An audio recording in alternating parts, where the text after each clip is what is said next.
भाई लोग नमस्कार। तो आप लोग कैसे, उम्मीद है कि आप लोग बहुत अच्छे होंगे। तो आप लोग के बीच लेकर आ गया हूँ सुपरस्टार प्रमोद पे तक आप लोग के बीच फिर से नया अपडेट ले गया हूँ। उससे पहले मैं बोलना चाहता हूँ कि आप लोग के बीच में याद सॉन्ग आप लोग नहीं आया, क्योंकि आप लोग के बीच में अभी तक टाइम दिया था 9 बजे तक ही दिया था टाइम, लेकिन अभी तक आप लोग के बीच में 10 बजने वाला है, लेकिन फिर भी नहीं आया। 10 बज गया है लेकिन नहीं आया सॉन्ग, कुछ तो कारण है। लेकिन आप लोग बहुत जल्द आ जाएगा याद सॉन्ग, तो आप लोग देखने के लिए रेडी है। बता दूँ कि सुपरस्टार प्रमोद का एक सॉन्ग और आने वाला है, दिल टूटल हुई, इसी टाइटल पर या तो दूसरा टाइटल पर बहुत जल्द आने वाला है श्वेता महारानी के साथ, और सुपरस्टार प्रमोद में आएगा।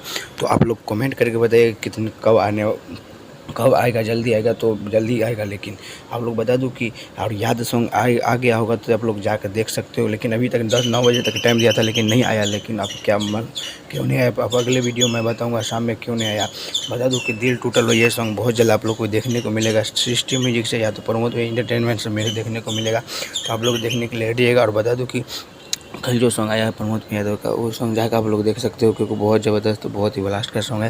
प्रमोद यादव एंटरटेनमेंट पर आया है। चलिए अगले वीडियो में मिलता हूँ, तब तक के लिए जय हिंद, जय भोजपुरी।